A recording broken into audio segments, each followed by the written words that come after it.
Thinking of buying a property in Dubai and wondering if Indians can invest in Dubai real estate legally? And what about the tax implications? In this video, I'll break it down all. RBI rules, remittance limits, TCS, tax collected at source, and how to legally structure an investment to avoid unnecessary restrictions. Stay tuned till the end. So let's start with the most basic question first. Can Indians invest in Dubai real estate? The answer is yes. Because Dubai allows foreign investors, including Indians, to buy property in freehold areas. But from the Indian side, there are RBI regulations under the LRS scheme, Liberalized Remittance Scheme, that you need to follow. Under LRS, an Indian citizen can remit up to $250,000 per financial year for foreign investment, including real estate purchase. So if two family members are sending money, the limit will double to $500,000 and so on. The second question which is often asked is, can Indians buy property in Dubai under their Indian company? Unfortunately, the answer is no.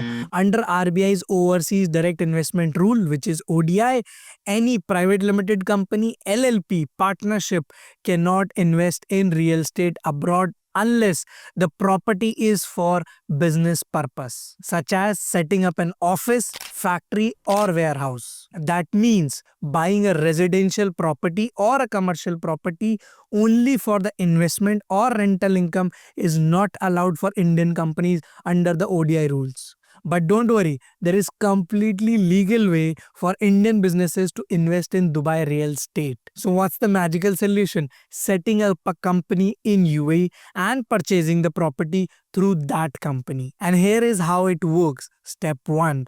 Register a UAE-based company. You can open a free zone company or a mainland company in the UAE in which no local sponsor is required and you get to own 100% of your business. Step 2.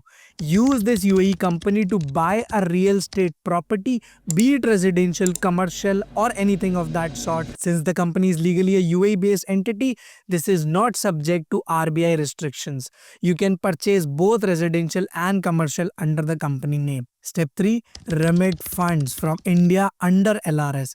The Indian owner can send funds under the LRS as business investment into their Dubai company, avoiding direct real estate restrictions. Additionally, financing can also be secured from Dubai banks other than what the money has been moved from India to UAE. Now comes the tricky part, TCS. Tax collected at source. As per Indian tax laws, if you are sending money abroad under LRS, TCS applies. 5% TCS applies if remittance is up to 7 lakh and 20% if the money is more than 7 lakh. So if you send 50 lakh, 20% TCS will be deducted as tax advance upfront. But here's the good news. You can avoid TCS by claiming it back. So if you send 50 lakh, 20% TCS remains an extra, which is 10 lakh upfront. But here's the good news. You can avoid or claim back TCS. Now the bigger question is, how to avoid or claim back TCS. There are legal ways to avoid TCS when buying property in Dubai or UAE. Number 1 option, offset through income tax return, ITR. Since TCS is an advanced tax, you can claim it back when filing for your ITR if you have a tax liability. Number 2, using foreign loans. Instead of sending your own money, you can finance part of the purchase through UAE-based banks. Number 3, multiple family members LRS. Split your remittance across family members to stay under the lower tax bracket of TCS. Smart planning can save you lakhs. So let's summarize all. Yes, Indians can invest in Dubai real estate. LRS scheme allows up to $250,000 per year per person. TCS applies but can be managed legally with the right strategy. Indian companies cannot own property in UAE for the investment purpose.